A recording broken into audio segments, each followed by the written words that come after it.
귀한 찬양 매주 이렇게 은혜롭게 섬겨주셔서 감사합니다. 오늘 찬양하는 가운데 그 처음 부분의 가사가 참 마음에 와닿네요. 주님의 은혜 안에서 별로 변하는 것 같지 않지만 매일매일 조금씩 변해가고 있는 우리 자신, 거기에 또 우리 주님의 또 소망이 있지 않은가 그런 생각이 듭니다. 우리 옆에 매주 보고 또 보는 얼굴이지만 주 안에서 조금씩 변해가고 있는 우리 사랑스러운 우리 성도님들 서로 보면서 감사합니다, 반갑습니다, 사랑합니다 이렇게 인사하겠습니다. 감사합니다, 네, 사랑합니다. 오늘은 요한복음 22번째 말씀입니다. 제목은 너희는 마음에 근심하지 말라. 잠깐 기도하겠습니다. 사랑하는 아버지 하나님, 우리 주 예수 그리스도의 은혜로 말미암아서 아무런 자격도 또 조건도 맞지 않는 저희들이 이제 그리스도 예수의 피로 말미암아 죄 씻음을 얻고 하나님 아버지 앞에 주의 자녀로 서게 하시며 하나님을 예배하는 또 주의 자녀로 살게 하여 주옵소서. 참 감사합니다. 하나님, 무엇보다도 이 은혜 안에서 저희들이 날마다 조금씩 더 그리스도의 그 온전함을 닮아가는 복된 여정을 시작하게 하시고 예수 그리스도 안에서 그 소망을 바라보면서 이 땅에서 거룩한 믿음의 순례의 삶을 살 수 있도록 축복해 주신 은혜를 감사와 찬송 드립니다. 하나님, 이 시간 저희들이 이 주님께 찬양을 드리며 또한 우리의 마음을 열어 당신의 음성을 듣기를 소망합니다. 주의 성령으로 임재하여 주시고 당신의 말씀이 우리의 심령에 새로운 소망과 방향과 은혜로 임하게 하여 주시기를 간절히 기도합니다. 저는 예수 그리스도 이름으로 기도했습니다. 아멘. 마음의 근심과 걱정은 사람들의 영혼을 갉아먹는 영혼의 벌레와 같습니다. 그래서 이 벌레가 우리 삶에 조금씩 자꾸만 작동을 하다 보면은 우리 삶 속에 있는 기쁨과 감사를 야금야금 빼앗아서 우리의 삶 속에 있는 그 기쁨과 만족이 사라지고 마음의 공허함과 또 곤고함으로 우리를 이끌어가는 것을 보게 됩니다. 우리가 이 근심의 문제, 이 걱정의 문제에 대해서 생각을 해보면 얼핏 생각을 해보면 삶의 조건 때문에 우리가 근심하고 있는 것 같고 또 걱정하고 있는 것 같은 생각이 듭니다. 그러나 우리가 흔히 보는 통계처럼 조금 더 삶의 조건이 나은, 아니 조금 더가 아니라 훨씬 더 나은 서구 선진국이나 오늘날 우리와 같은 세계에 있는 사람들이 근심과 걱정이 더 적어졌느냐? 그렇지 않습니다. 오히려 근심과 걱정이 더 많은 것을 볼 수가 있습니다. 어떤 조건이 좋아지면 분명히 예전보다 조건이 좋아졌으면은 내가 근심과 걱정이 더 사라져야 될 것 같은데 오히려 그 크기만큼 근심과 걱정이 더 늘어나는 경향이 있다는 사실을 우리는 발견합니다. 심지어 예수님을 따라가는 사람들도 이 근심이 마음을 사로잡기도 합니다. 오늘 우리가 읽은 본문에서 우리는 바로 그 제자들이 마음에 가득 근심에 사로잡혀 있는 것을 보게 됩니다. 예수님께서 이 제자들을 향해 너희는 마음에 근심하지 말라 말씀하십니다. 우리는 어떻게 마음에 근심하지 않고 기쁨과 감사로 이 믿음의 삶 또 순례의 여정을 걸어갈 수가 있겠습니까? 오늘 본문 말씀은 십자가를 앞에 두고 제자들이 따라올 수 없는 곳으로 떠나가신다는 예수님으로 인해 근심에 사로잡힌 제자들에게 주신 말씀입니다. 제자들이 근심하고 있는 이유가 무엇입니까? 그들은 지금껏 3년 반 정도 예수님을 따라서 열심히 믿음의 생활을 하고 있었습니다. 예수님과 함께 신앙의 생활을 하면서 그들에게는 예전에 없던 꿈도 생기고 또 예수님이 점점 유대 전역에 또 이스라엘 전역에 영향력이 늘어나면서 예수님의 제자로서 자신들도 예수님과 함께 뭔가 이 땅에서 굉장히 의미 있는 일을 할 수 있을 것이다라는 기대에 사로잡히게 되었습니다. 그런데 정작 예루살렘에 입성하시고 또 사람들의 많은 환호 가운데 입성하신 예수님이 마지막 만찬을 하시면서 제자들에게 매우 심각한 얘기를 하셨습니다. 나는 이제 죽게 될 것이고 너희를 떠나게 될 것이고 아버지께로 가게 될 것이다 라는 이런 말씀을 하셨습니다. 이 이야기는 제자들로 하여금 상당히 충격을 받게 만들었습니다. 왜냐하면 제자들은 예수님에게 모든 걸 걸었습니다.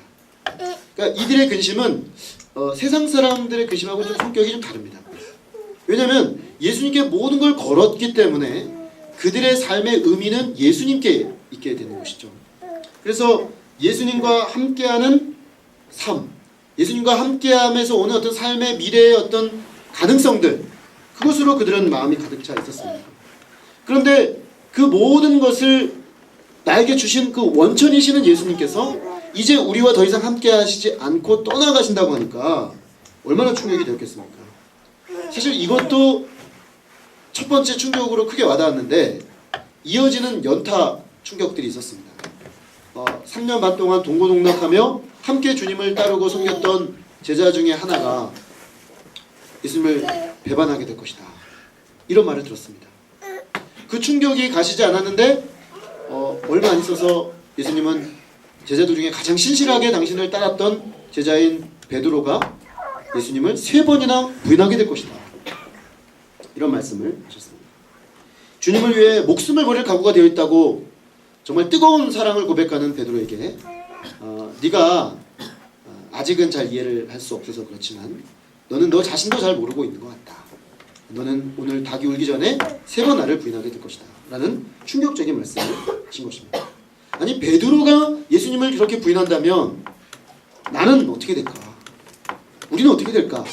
우리 공동체는 누구는 부인하고 누구는 배반하고 예수님은 떠나고 도대체 우리의 미래는 어떻게 되는 것일까? 라는 심각한 질문이 생긴 것입니다. 이렇게 불안하고 근심하는 제자들에게 예수님은 근심하지 말라고 하시면서 곧 이어서 이렇게 말씀하십니다. 너희는 마음에 근심하지 말라. 너희가 하나님을 믿으니 또 나를 믿으라. 하나님을 믿고 예수님을 믿는 것, 이것이 근심을 이기는 길입니다. 믿음의 대상이신 하나님과 예수 그리스도를 잘 알고 믿는 것은 근심과 긴밀한 연관관계가 있다는 것입니다. 하나님을 믿는다는 것은 무엇입니까? 하나님의 절대적인 선하신 주권을 받아들인다는 것입니다. 하나님의 무한하신 지혜를 인정한다는 것입니다. 그분의 놀라운 사랑을 받아들인다는 것이죠. 그래서 하나님의 그 선하신 주권 가운데 지금 이 되어지는 일들이 너희들이 받아들이기에 쉽지 않은 문제이긴 하지만 하나님의 선하신 주권 속에서 더 좋은 것이 너에게 주어지기 위해 일어난다는 것을 받아들이라는 것입니다. 지금 우리들의 생각으로는 이것이 다 이해가 되지 않지만 하나님의 그 무한 광대하신 지혜로 말미암아 우리에게 지금 이 일이 벌어지고 있다는 것을 받아들이라는 것입니다. 하나님의 우리를 향한 계획은 선할 뿐만 아니라 사랑에 기초한 계획이기 때문에 그 하나님의 사랑의 계획을 받아들이라는 것이죠. 그 하나님을 믿을 때 지금 이런저런 많은 그 복잡해진 생각들과 근심들이 잠잠해지고 염려가 사라지고 마음이 평강이 올 것이다 라고 말씀하시는 것입니다. 그런데 특별히 예수님이 하나님을 믿으니 또 나를 믿으라 이렇게 말씀하셨습니다. 사실 제자들은 하나님을 믿고 있었고 예수를 믿고 있었습니다. 그런데 왜 하나님을 믿으니 또 나를 믿으라 이런 말을 또 하시는 걸까요? 지금 여기서 문제가 되는 것은 이런 겁니다. 제자들은 하나님을 믿고 있었습니다. 그런데 하나님은 눈에 보이지 않으십니다. 그들은 하나님이 눈에 보이지 않음에도 불구하고 분명히 믿고 있었습니다. 그런데 그들이 예수님을 믿고 따르는 것은 어느 정도 눈에 보이는 것과 연관이 있습니다. 예수님이 그들과 함께 하고 계셨고요. 늘 그들에게 앞에서 능력을 보여주셨고요. 그들 앞에서 모든 그 문제들을 해결해 가시는, 그래서 가시적으로 그들과 함께 하시는 예수님으로 인해서 그들은 마음에 안심이 됐고 확신이 있었고 평강이 있었던 것입니다. 그런데 이분이 떠나가신다고 하니까 여기서 상당한 어려움이 온 것이죠. 그래서 예수님 말씀하십니다. 너희가 보이지 아니하는 하나님을 믿었던 것처럼 이제 내가 너희들 눈앞에서 사라져간다고 해서 나에 대한 신뢰가 그치지 않고 계속해서 나를 믿도록 하라. 그런 의미로 예수님은 그들의 그 믿음이 더 견고해지기를 바라는, 그저 함께 육신으로 함께 하시는 그 예수님을 넘어서 이제 가셔서 그들에게 가장 좋은 것을 주시고 우리 14장 뒷부분에 나오는 것처럼 성령을 보내주셔서 새로운 차원으로 그들을 이끌어 가시는 그 예수님을 믿어라, 이렇게 말씀하시는 것입니다. 우리가 마음에 근심하지 않으려면 이 믿음이 필요한 것인데, 그 믿음의 어떤 근거가 굉장히 중요합니다. 여기서 우리는 지금 근심, 믿음, 이 둘의 관계를 얘기하시는 예수 말씀을 들으면서 한 가지 중요한 전제를 하고 이 말씀을 들을 필요가 있습니다. 이 말씀을 딱 제가 1차적으로 딱 들으면 근심하지 마라, 하나님을 믿으니 또 나를 믿어라. 믿으면 근심은 그냥 완전히 원천적으로 사라져서 믿는 사람은 근심 자체가 없어지는 것으로 생각할 수가 있겠죠, 이 말씀을 딱 들으면. 근데 예수님의 말씀은 그런 의미가 아닙니다. 사실 어떤 면에서는 예수님은 지금 제자들이 이 근심이라는 말을 입 밖에 내기 전에 먼저 제자들 안에 일어나고 있는 근심을 드러내고 계십니다. 아, 지금 너희들이 근심하고 있구나. 그러면서 그들의 그 근심 문제를 굉장히 진지하고 정직하게 다루어 주십니다. 이 말은 제자들에게 지금 있는 근심거리가 예수님 볼 때 아무것도 아닌 게 아니라는 것입니다. 심각한 것이죠. 심각한 근심거리라는 것입니다. 우리 삶에 그런 이야기가 있습니다. 우리가 근심하고 걱정하는 것들을 이렇게 조사를 해봤더니 실제로 일어나지 않는 것들을 가지고 근심하는 것이 90% 이상이다. 그런 조사 결과가 있죠. 그러니까 사실 실제로 우리는 쓸데없는 근심과 걱정이 많긴 합니다. 그렇지만 근심할 수밖에 없는 합당한 이유가 있는 근심거리들도 분명히 존재합니다. 더더군다나 예수님을 따라가다가 우리 삶에 벌어지는 일들 속에서 주님 안에서 우리가 근심하지 않을 수 없는 문제들이 분명히 존재한다는 것입니다. 이 근심을 사실 그대로 직면할 때 예수님이 그 근심을 그대로 드러내시고 이 근심의 문제를 믿음의 문제로 다루시듯이 우리도 정직하게 우리가 예수님을 따르다가 생겨난 우리의 근심의 문제를 주님 앞에서 드러내고 해결하는 과정을 거칠 때 사실 진정으로 우리 안에 있는 근심 문제가, 걱정 문제가 하나님께서 해결될 수 있는 가능성이 열린다는 것입니다. 우리가 예수님을 따르는 데서 생겨나는 근심에 정직하게 직면할 뿐만 아니라 믿음으로 그 문제를 뛰어넘어서 근심치 않게 되는 그 단계까지 가려면 우리는 무엇을 믿어야 하는 것일까? 오늘 말씀에 보면은 우리는 무엇보다도 예수님이 떠나가심으로 인해 제자들의 미래의 운명이 보장된다는 것을 믿어야 합니다. 예수님이 떠나가셔서, 지금 이것은 제자들 입장에서는 떠나가셔서 죽으시는 것이지만 오늘 우리의 입장에서 보면 예수님이 제자들과 3년 반 동안 함께 하실 뿐만 아니라 십자가를 지고 죽으시고 그리고 하나님께로 가셔야 한다는 이 상황, 이것이 오늘 우리에게 어떤 의미를 띠고 있느냐를 생각해 봐야 한다는 것입니다. 예수님은 지금 자신이 아버지께로 간다고 말씀하십니다. 사실 이 말씀은 앞에 베드로가 했던 질문에 대한 답이었습니다. 베드로는 13장 36절에서 자꾸 예수님이 가신다 그러니까 이렇게 질문합니다. 주여, 어디로 가십니까? 주님, 어디로 가십니까? 어디로 가시는데 자꾸만 떠난다고 하시는 겁니까? 예수님은 너희는 근심하지 마라, 나를, 하나님을 믿으니 나를 믿으라 하신 이후에 바로 말씀하시기를 내 아버지 집에 거할 곳이 많도다. 그렇지 않으면 너에게 일렀으리라. 내가 너희를 위하여 거처를 예비하러 간다. 예수님은 지금 아버지 집으로 가고 계시다고 말씀하십니다. 그런데 그 아버지 집에는 거처할 곳, 제자들과 함께 있을 그곳을 예비하기 위한 그 작업을 위해서 가는 것이라고 말씀하고 계십니다. 그리고 제자들을 위한 거처를 예비하시고 나면 다시 오셔서 제자들을 영접하여 제자들도 그곳으로 인도해 갈 것이라고 말씀하십니다. 예수님께서 이 말씀을 하시는 것은 얼핏 보면 지금 제자들의 근심하고 전혀 상관없는 이야기라는 것처럼 보입니다. 그런데 가만히 곰곰이 생각을 해보면 제자들의 근심의 중심을 꿰뚫어 보고 하신 말씀입니다. 우리의 불안과 염려, 근심은 쓸데없는 근심거리들 말고요, 정말 우리가 진지하게 예수님 안에서 고민하고 있는 근심거리들을 가만히 이렇게 생각을 해보면 대부분 미래의 불확실성에서 옵니다. 미래가 불투명하다는 것, 그게 우리를 근심하게 만드는 것이죠. 나의 미래, 나의 노후, 우리 가정의 미래, 우리 자녀들의 미래, 이 나라의 미래, 우리 공동체의 미래, 이런 걸 생각하면요, 과연 이게 어떻게 될까?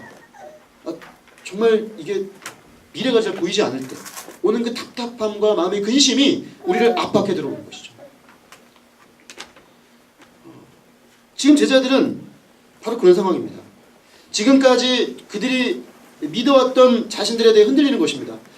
베드로는 확신이 있었습니다. 주님, 저는 죽을지라도 주님을 따라갈 겁니다. 근데 예수님이 그를 흔들어 놨습니다. 아니, 너는 아직 너를 잘 모르고 있어. 넌 3번이나 나를 부인하게 될 거다 라고 말씀하셨습니다. 얼마나 충격적입니까? 자기가 자기 자신에 대해 확신하고 있던 것들이 다 무너져 내리니까요, 이제 자기 자신에 대해서 신뢰가 안 되는 거죠. 과연 나는 어떻게 되는 것인가? 라는 질문이 되는 것입니다. 자신의 의지했던 대상, 예수님이 고뇌하시면서 십자가를 앞에 두고 이제 내가 너희를 떠날 때가 되었고 나는 십자가를 져야 하고 고난을 받고 죽어야 한다라고 말씀하실 때 또 제자들은 흔들렸습니다. 그들의 몸담고 있는 공동체 전체가 지금 뿌리채 뒤흔들리고 있는 것입니다. 이 모든 것은 결국 그들의 미래가 흔들리고 있다는 것이죠. 그들의 미래가 보이지 않고 모든 걸 걸고 쫓아왔던 자신들의 그 삶의 미래가 펼쳐지지 않을 것이다라는 심각한 문제제기가 생긴 것입니다. 지금까지 예수님을 따라오면서 그들의 미래에 대한 전망은 상당히 확실했습니다. 왜냐하면 예수님 능력이 있으시죠, 사랑이 있으시죠, 그들을 인도하시죠. 이 예수님과 함께만 하게 된다면 아무 문제가 없겠구나. 초기 제자들은 분명히 그런 확신이 있었습니다. 그래서 확신 가운데 따라갔는데 이분이 이제 더 이상 함께 하시지 않는다는 상황이 왔을 때 그들은 흔들리지 않을 수가 없었습니다. 이럴 때 예수님께서 미래에 대한 확실하고 분명한 무엇인가를 얘기해 주시면 좋을 것 같습니다. 그런데 예수님은 그들 개인의 미래라든가 공동체의 미래라든가 예수님이 궁극적으로 하는 일들에 대해서 아주 상세하고 자세하게 일일이 그 제자들에게 일러주지 않으셨습니다. 그저 내가 가는 것은 아버지께로 가는 거고 아버지 집에 거처를 예비하러 가는 거고 다 예비하면 너희를 데리러 올게, 이 정도 수준에서 말씀하고 계십니다. 예수님은 이제 제자들이 예수님이 떠나고 자기들이 흔들리고 공동체가 지금까지 확실하게 여겼던 것들이 뒤흔들리는 이 상황에 너무 골몰해서 힘들어하고 있는 그들에게 이 모든 것을 일으킨 근본 원인인 예수님의 가심의 의미를 상기시킴으로써 그들의 시선을 전환시키고자 하십니다. 지금 흔들리고 있다고, 지금 뭐가 보이지 않는다고 낙심하지 말아라. 왜냐?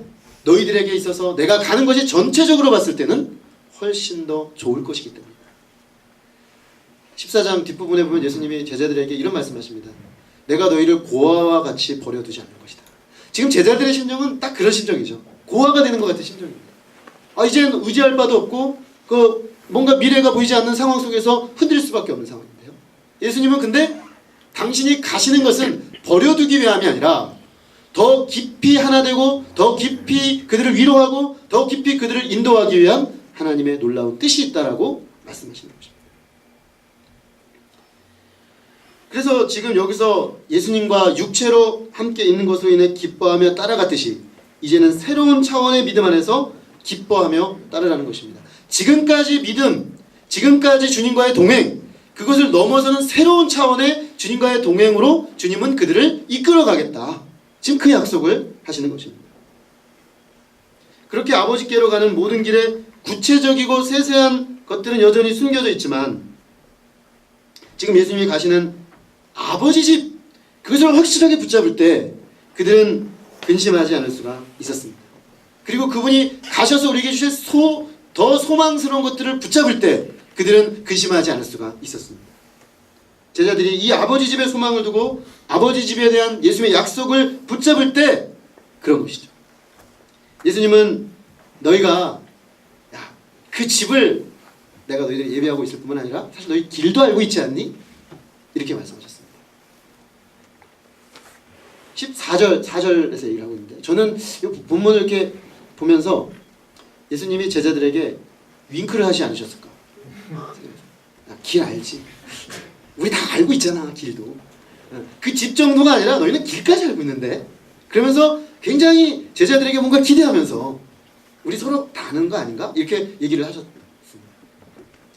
그런데 제자들의 생각은 좀 달랐습니다. 도마는 이렇게 묻습니다.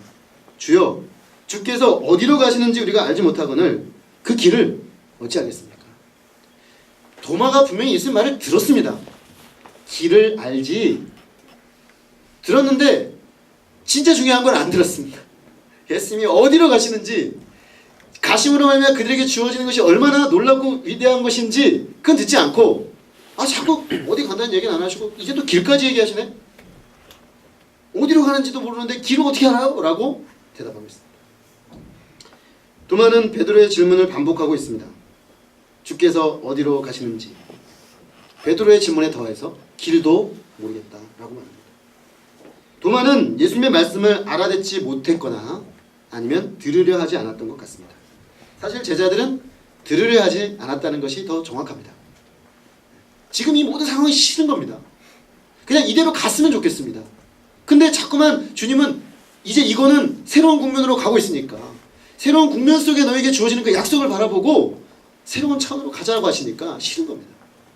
그래서 그들은, 사람이 그렇죠. 자기가 듣기 싫은 얘기를 계속 반복하면 귀를 닫게 됩니다. 아예 귀를 닫고 안 듣게 되죠. 근데 지나가는 말이 딱 들리면 그 말 가지고 딱 잡아서 꼬투리만 잡게 되는 거죠. 지금 딱 도마의 상황이 그런 상황입니다. 길을 어떻게 압니까? 우리가 어디로 가시는지도 지금 모르는데, 이렇게 말하고 있는 것입니다. 사실 그래서 그는 예수님의 말씀에 대해 전혀 합당하지 못하게 반응했습니다. 그의 말은 실상 굉장히 어리석은 말이었습니다. 그렇지만 한 가지 유익이 있었는데요. 그 어리석은 그 도마의 질문 때문에 역사상 가장 위대한 예수님의 말씀이 나왔다는 것입니다. 예수님은 말씀하십니다. 내가 곧 길이요 진리요 생명이니 나로 말미암지 않고는 아버지께로 올 자가 없느니라. 예수님은 이 말씀을 통해서, 이 짧은 한 구절의 말씀을 통해서 우리 인생이 궁극적으로 가야 될 목적과 그 목적지에 이르는 길에 대한 분명한 청사진을 말씀해 주시고 계십니다. 사실 앞에서 다 하신 말씀들인데 그 말을 좀 더 명료하게 하나의 문장으로 명제적으로 딱 제시를 하신 것입니다. 그리고 이것이 바로 제자들이 붙잡아야 될 믿음의 내용이고, 그것을 분명하게 붙잡을 때 마음속에 일어나는 근심을 이길 수 있다고 말씀해 주십니다. 먼저 예수님은 두 가지 대답을 다 해주고 계신데요. 어디로 가고 있는지, 길은 어디 있는지. 첫 번째, 어디로 가고 있는가? 내가 곧 길이요 진리요 생명이니 나로 말미암지 않고는 아버지께로 올 자가 없느니라. 이건 이렇게 말할 수 있겠습니다. 아버지께로 나는 사람들을 이끌고자 한다. 나는 아버지께로 가서 아버지께로 올 집을 예배하고 아버지께로 사람들을 이끌기 위하여 간다. 궁극적 목적지, 내가 가는 목적지는 아버지 집이다. 근데 그 아버지 집으로 이끄는 길은 곧 나다. 내가 곧 길이고 내가 곧 진리고 내가 곧 생명이다. 이렇게 말씀하시는 것입니다. 예수님은 아버지께로 간다. 아주 선명하게 말씀하십니다. 아버지께로부터 오셔서 이 땅에서 당신의 사명을 마치고 다시 아버지께로 돌아가신다는 것입니다. 그런데 그렇게 돌아가신 예수님께서는 제자들을 위해 거처를 예비하고 이제 더 좋은 것을 예비하고 그들에게로 다시 오시겠다고 말씀하십니다. 그런데 그 목적지가 이 예수님이 이제 어떻게 보면은 제자들의 큰 그림을 보여주고 계십니다. 제자들의 목적지는 예루살렘이었던 것 같습니다. 제자들의 목적지는 예루살렘에서 예수님과 함께 이스라엘 나라를 회복하고 거기서 뭔가 멋진 것을 이루는 것이 그들의 목적이었습니다. 예수님은 우리의 목적은 그게 아니다. 아버지께로 가는 것이다.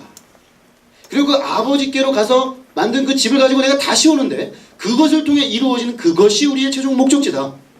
예수님 지금 제자들하고 그림의 폭을 놓고 이야기하고 계십니다. 너희들이 지금 그리고 있는 이 그림은 여기까지인데 나는 이렇게 보고 있다. 아버지 집으로 가는 그 목적지를 재설정하라. 이렇게 말씀하시는 것입니다. 우리는 모두 다 어딘가로 가고 있습니다. 그거 하나는 분명합니다. 우리는 어딘가로 지금 다 가고 있습니다. 그런데 가고는 있는데 이 목적지가 불분명하게 되면 방황하게 됩니다.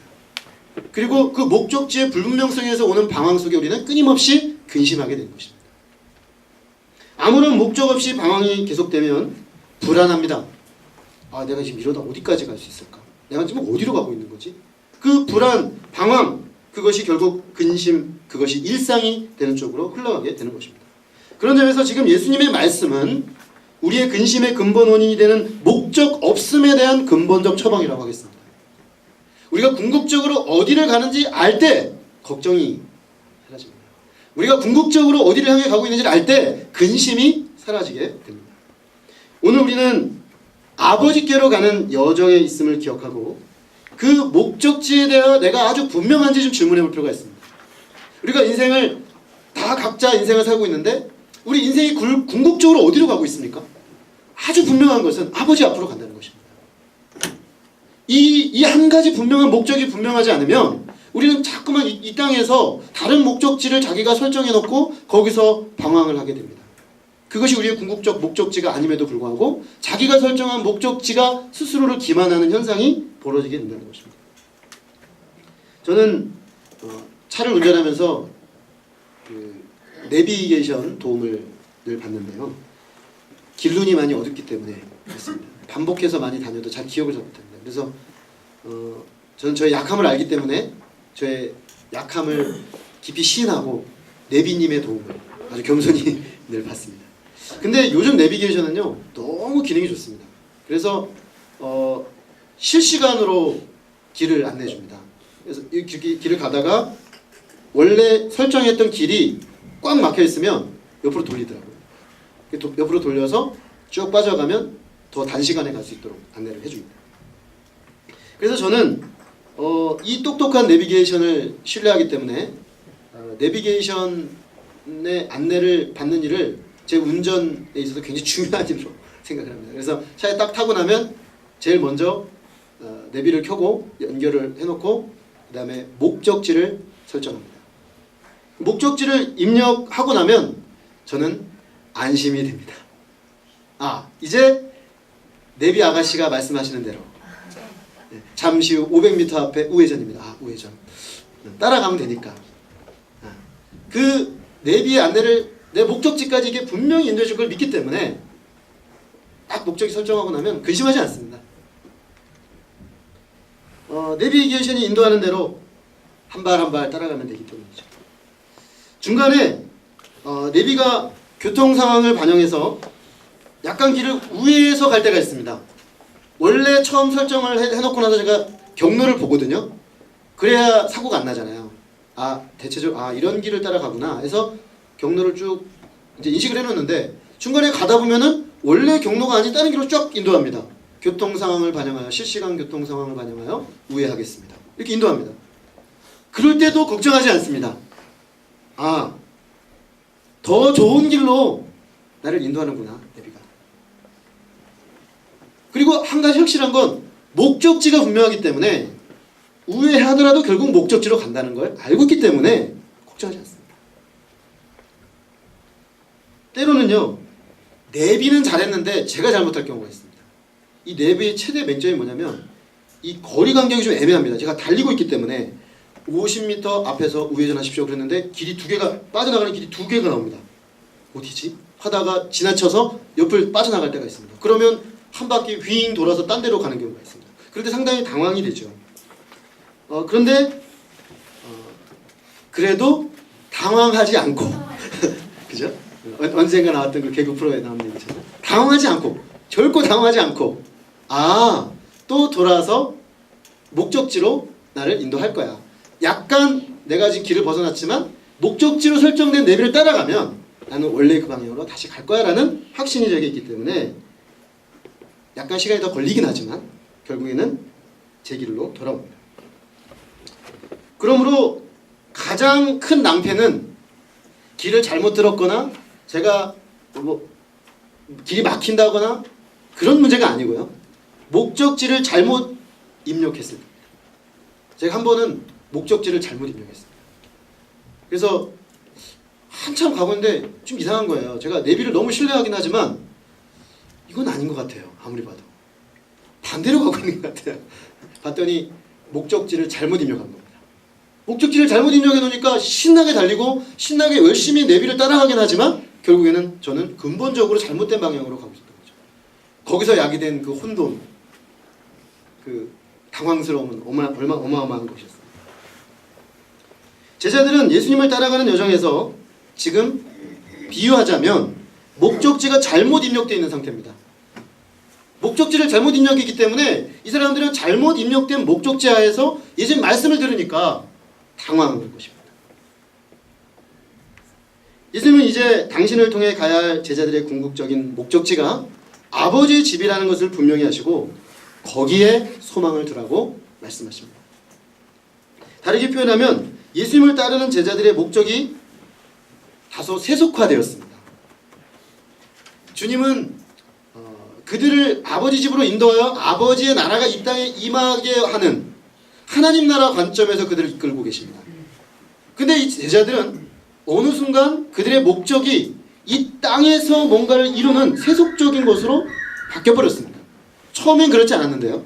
처음엔 예수님이었는데 좀 지나면서 예수님 따라가면서 생기는 부산물 쪽으로 마음이 온 것 같습니다. 세속화라는 건 다른 게 아니라 그겁니다. 예수님이 목적이고 예수님이 우리를 이끌어가는 궁극적 목적이 목적지가 아니라 예수님을 따라가다가 이 땅에서 우리에게 생기는 부산물로 마음이 옮겨가는 것, 그것을 일컬어 우리는 세속화라고 합니다. 그래서 많은 사람들이 지금 제자들이 겪고 있는 이 문제는 일종의 세속화인데 오늘날 이 땅의 교회의 가장 심각한 문제도 많은 분들이 세속화의 문제라고 말합니다. 성도들이 목적지를 잃어버렸습니다. 교회가 목적지를 잃어버렸습니다. 우리가 어디로 가고 있는지, 내가 어디로 가고 있는지, 우리 가정이, 우리 교회가 어디로 가고 있는지 목적지를 상실해버린 거죠.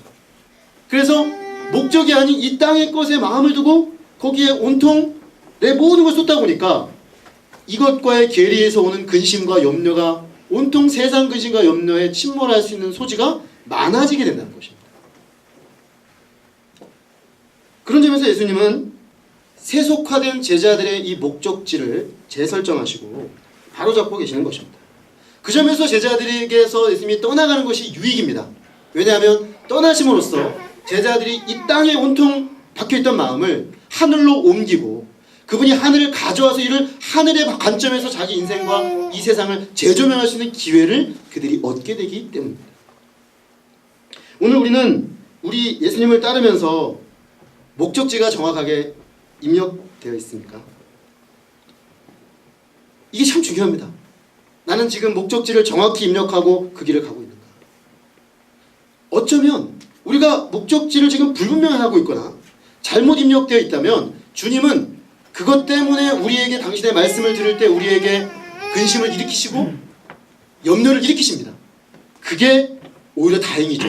왜냐하면 내가 지금 일어난 이 근심의 실체를 근원적으로 봐서 이 관점에서 재조명함으로 내 인생의 근심의 원인을 근본적으로 해결하도록 돕기 위한 주님의 과정이기 때문입니다. 예수님을 통해서 이 땅에서 얻게 되는 몇 가지가 우리의 목적이 아니라 예수님의 인도함을 받아가게 될 아버지 집으로 우리의 목적지가 이 시간 분명히 설정되어 있을 수 있기를 간절히 기도합니다. 예수님은 목적지를 말씀해 주실 뿐만 아니라 그 목적지에 이르는 길에 대해서도 분명하게 말씀하십니다. 예수님은 길이라고 말씀하십니다. 내가 곧 길이다. 그리고 예수님은 내가 곧 길일 뿐만 아니라 진리이고 내가 곧 생명이다 라고 말씀하셨습니다. 이걸 합쳐놓으면 예수님은 길이신데요, 진리의 길이고 생명의 길입니다. 예수님은 아버지께로 가는 참된 길이고 아버지께로 가서 우리가 생명을 얻게 하는 그 길이라는 말씀입니다. 우리 인생에서 진리의 길, 생명의 길, 예수님을 마음에 굳게 믿고 걸어가는 것은 너무나 중요합니다. 태초에 죄 짓기 전에 아담은 크게 세 가지 특권을 가지고 있었습니다. 첫째는 하나님과의 교제였습니다. 그는 하나님께로 가는 길이 열려 있었습니다. 언제든 하나님께 갈 수 있었습니다. 아버지께로 가는 길이 대로가 그에겐 있었습니다. 두 번째는 창조주 하나님을 아는 지식이었습니다. 진리, 하나님을 참되게 알았고 자기를 참되게 알았습니다. 그래서 하나님과의 교제에 막힘이 없었고 자기 자신과 이웃과의 관계에서 막힘이 없었습니다. 참된 지식을 가지고 있었습니다. 세 번째로 하나님의 영적 생명을 소유하고 있었습니다. 결국 아담이 가지고 있었던 이 특권을 그가 그대로 가지고 있었다면 아마 예수님이 내가 곧 길이요 진리요 생명이다라는 이 메시지는 필요가 없었을 것입니다. 그런데 죄가 이 세 가지 특권을 다 끊어버렸습니다. 첫 번째로 하나님과의 교제를 죄가 끊어버렸죠. 그래서 하나님께로 가는 길이 끊어져 버렸습니다. 죄로 인해서 우리는 하나님께 갈 수가 없습니다. 설사 이건 가정이지만 만에 하나 우리가 죄를 가지고 하나님 앞에 서게 되면 죽게 됩니다. 그러므로 지금 길의 문제가 생겨버린 것이죠. 두 번째로 창조주 하나님을 아는 지식을 잃어버렸습니다. 그래서 하나님이 누군지를 모르기 때문에 성경 진리의 계시에 예수 그리스도의 계시를 가지고 우리를 이해하기 전까지는 각자 자기 나름의 상상으로 하나님을 만들고 자기가 만든 상상의 존재를 신앙의 대상으로 하는 일종의 하나님 없는 종교인으로 사람들이 살게 되는 것이죠. 근데 문제는 그게 확실성이 없다는 것입니다. 왜냐하면 정말 그게 하나님인지 알 수 있는 보장해주는 그 근거가 없습니다. 그런데 그렇게 하나님을 바로 알지 못하기 때문에 우리는 자기 자신도 정확히 알지 못합니다. 내가 누군지, 내가 정말 참이신 하나님 앞에 어떤 존재인지를 알지 못하게 되었습니다. 진리가 상실되어 버린 것입니다. 그리고 세 번째로 죄로 인해서 생명을 잃게 되었습니다. 너희가 먹으면 선악을 알게 하는 나무를 먹으면 정령 죽으리라. 정령 죽게 되었습니다. 영적으로 주님과 생명이 끊어지게 되었고 육체적으로도 죽게 되었습니다. 하나님과의 교제가 끊어지고 하나님을 아는 참 지식을 잃어버리고 하나님의 생명을 잃어버린 이런 인생들을 위해서 오셔서 예수님은 길이 되신 것입니다. 그래서 끊어진 하나님과 우리 사이에 관계를 잇는 다리가 되셨습니다. 하나님께 대해 무지하고 자신에 대해 무지하여 방황하며 근심할 수밖에 없는 우리를 위해 자신 안에서 하나님을 알게 하시고 인간의 진실된 모습을 보여주시고 참